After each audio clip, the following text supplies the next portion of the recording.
अवलंबन है।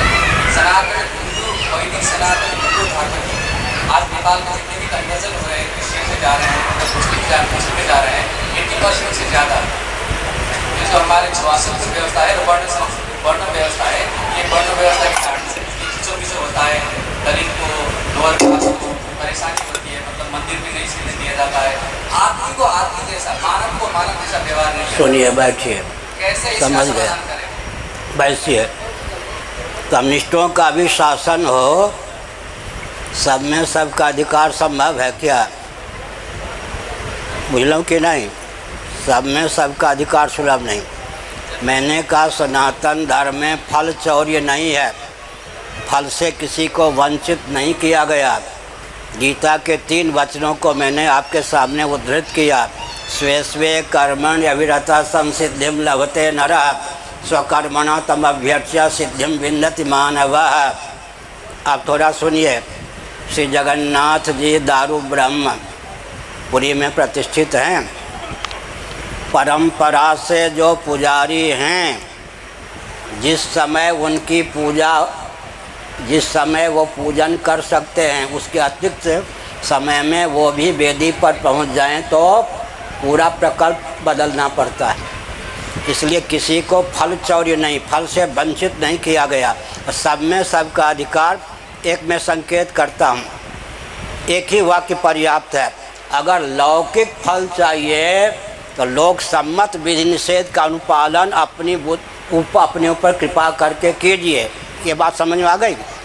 अगर लौकिक फल चाहिए तो लौकिक विधि निषेध का अनुपालन करने के लिए हम तत्पर रहें, बाध्य भी होंगे। यातायात का भी जो नियम निर्धारित है विधि निषेध, उसका अनुपालन। अभी दुर्गति क्या हो गई, विसंगति क्या हो गई? हमको चाहिए वेदादि शास्त्र सम्मत फल और विधा चाहिए सेकुलर। ये सामंजस्य नहीं चलेगा। अगर अपने ऊपर कृपा करके क्या शास्त्र लोभ भय कोरी भावुकता विवेक पूर्वक शास्त्र की रचना नहीं की गई है।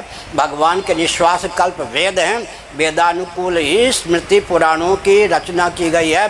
फिर से सुनिए, लौकिक फल प्राप्त करना हो तो लोक सम्मत विधि निषेध का पालन करना ही होगा, करना ही चाहिए। आपको फल चाहिए शास्त्र सम्मत और विधि निषेध का पालन नहीं करेंगे, शास्त्रानुकूल फल नहीं प्राप्त होगा, उसमें आप कुछ भी करें।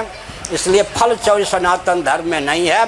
जिस फल को प्राप्त करना चाहते हैं उस फल की प्राप्ति के लिए जो लोक में या वेद में विधि निषेध वर्णित है उसका अनुपालन करना अपने ऊपर कृपा करके आवश्यक है, नहीं तो नहीं प्राप्त करेंगे।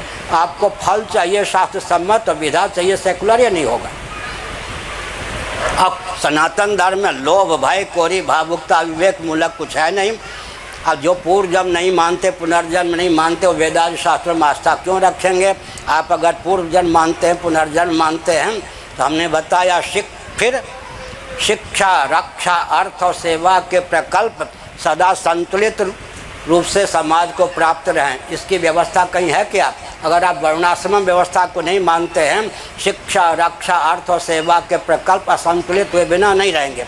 वैकल्पिक ब्राह्मण आपको बनाना ही पड़ेगा, वैकल्पिक क्षत्रिय बनाना ही पड़ेगा, वैकल्पिक वैश्य बनाना ही पड़ेगा, वैकल्पिक शुद्ध बनाना ही पड़ेगा, वैकल्पिक सफाई कर्मी बनाना ही पड़ेगा। इसमें समय का अधिक उपयोग होगा। बात गलत है क्या पाठक जी? समय का अधिक उपयोग होगा, संपत्ति का अधिक उपयोग होगा, संस्कार का आधान नहीं होगा। पहले और दूसरी श्रेणी में सब बढ़ जाएंगे, नीचे असंतुलन होगा। तो जो हमारे यहाँ वरदान स्वरूप वर्ण व्यवस्था प्राप्त है, न राग मूलक है, न द्वेष मूलक है, न लोभ मूलक, न भय मूलक, तो हमने क्या किया? लोभ भय कोरी भावुकता विवेक का सन्निवेश नहीं है। भौतिकवादी के बहकाने पर अपने मस्तिष्क को विकृत करने की अपेक्षा उसके रहस्य को समझना चाहिए।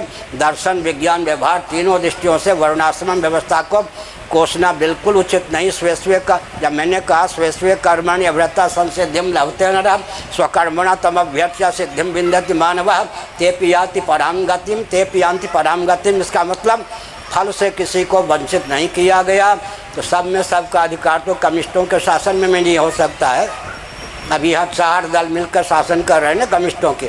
सब में सबका अधिकार तो जो राष्ट्रपति जी को अधिकार है, कोई सामान्य व्यक्ति को अधिकार है क्या?